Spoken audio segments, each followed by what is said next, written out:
Good morning, Crosspoint. It's good to be with you.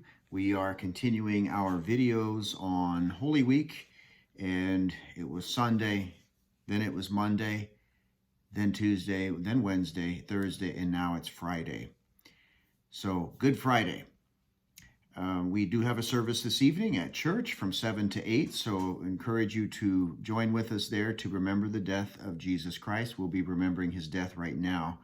But tonight, 7 to 8, bring your own communion if you wish. We will have communion elements and we'll be doing communion.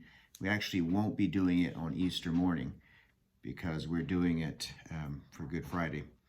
But I was talking with a guy yesterday. They're doing construction work out in front of the church, and the young man came in and they just realized it was Easter weekend. And so he was like, "Hey, are you guys doing anything this weekend?" And I said, yeah, we're going to have a Good Friday service, and then, of course, on Easter. And he said, okay, we might not do some work on Friday then, just to make sure we don't make a mistake. He's a pleasant young man, respectful. And I said, hey, by the way, do you know why it's called Good Friday? And he said, no, I don't know. And I said, well, I'll tell you. It's called Good Friday because of the death of Christ. And in one sense, that death was a horrible, vicious death. In another sense, though, it's a good death, and it's an atoning death. Without that death, we wouldn't be here. Without his sacrifice, we would not know God. There would be no pathway to God. So it was the most valuable, precious act that he did, the giving up of his life. So that's why it's called Good Friday. So the young man had some experience in a Catholic church. Hadn't been in because of COVID, and so Zach was actually there, and we invited him to join us, but I don't know if he will, but nevertheless, it's a good day. It's Good Friday.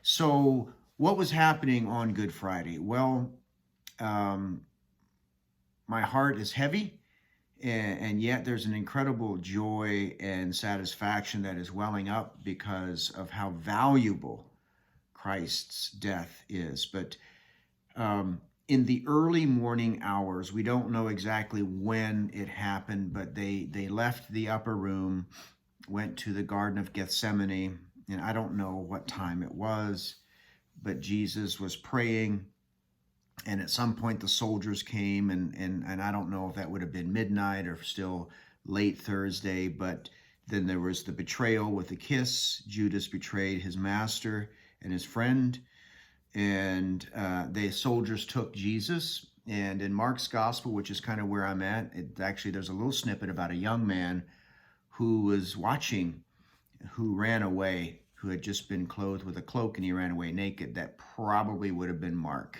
himself. But so all of that happened. They took Jesus away. It was just a big fiasco in the middle of the night. I mean, if you have to conduct trials and legal matters in the middle of the night, you know something's wrong. They were devious. What was happening was devious. It was wrong, and yet it was foreordained. But so they were asking him questions, and Peter, well-intentioned, Peter, for all of his boldness, does occasionally have a problem with the fear of man, and that caught up with him there. It was just too much happening. He had made promises that he couldn't keep. He said, I'll never betray you, and he did. So there was the betrayal of Christ. And I think it's Luke's gospel that records that for just a brief moment, Jesus's eyes connected with Peter's eyes as he was in the courtyard. Jesus probably would have been in the house, and Peter just, it was over. So he heads out. But then in Mark chapter 15, I want to read here just a little bit. This is verse 1. As soon as it was morning, the chief priests held a consultation with the elders and scribes and the whole council, and they bound Jesus and led him away and delivered him over to Pilate. And so there's all of that, where that's at the break of dawn. They hand him over to Pilate, and they are trying to get Pilate to get in on it with them. They're pressuring him. You probably know the story. They're applying pressure to Pilate, who is not against Christ, he's not really for him. Pilate's for himself, and yet he senses that this is an unjust thing. But like most politicians, he's not really sold out to truth and doing good, and so caves, and so relents to the pressure of the Jews, ends up having Jesus flogged, and to try to placate them, says, look, once a year I release a prisoner. You want me to release Jesus? They said, no, no, no, we want Barabbas, who was the antithesis of our Lord. Jesus never told a lie. He never backstabbed. He never broke a covenant. He never sinned. And Barabbas had a whole litany of things that he had done. He was a murderer. And they wanted Barabbas, so they got him. And I mean, it's the story of humanity, I guess, trying to govern itself apart from God. So they got Barabbas, and then ultimately the Jews prevail, and Pilate says, all right, we'll let him be crucified. But I want to pick it up in verse 21. And they compelled a passerby, Simon of Cyrene, who was coming in from the country. I never caught this until this morning. He says he was the father of Alexander and Rufus. So they compelled him to carry the cross. This is Mark 15:21. I'll bet Alexander and Rufus were members of the church, or probably well known to the community of faith, because why would Mark even bother to reference those two guys, the sons of Simon, who was compelled to carry the cross? If Simon wasn't a Christian, I suspect something happened, but his two sons were known to the church, and maybe the father wasn't. But at any rate, our Lord then, he was so worn down. He'd been up all night, and he couldn't carry the cross. So this guy Simon came in and carried it for him, and he finished the job for him because Jesus couldn't do it himself. And then I was talking with my kids last night. It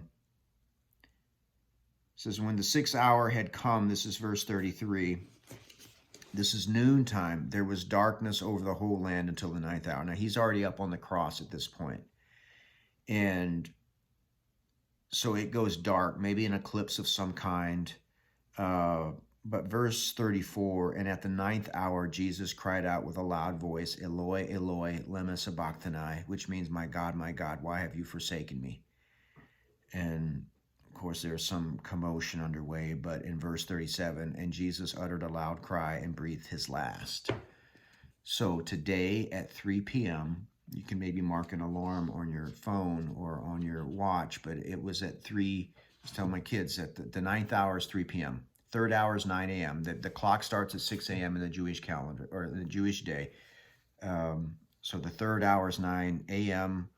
The 6th hour is noon. The 9th hour, of course, you get the idea. So Jesus died approximately 3 p.m. on Good Friday.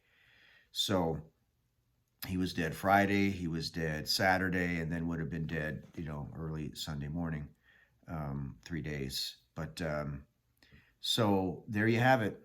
It's Good Friday. I think of the train wreck, just the colossal train wreck of events that led up to this, just the inordinate amount of unrighteousness and the lying and the slandering and the breaking of legal codes and due process. But it was foreordained. It was necessary in order to satisfy the wrath of God. So hope to see you tonight at Crosspoint. Make sure to invite people to come either for Good Friday or for our Easter service on Sunday. So with that, we will leave off, and Mark chapter 15 is a good chapter if you want to read into that. Love you, Crosspoint. We'll see you soon. Bye.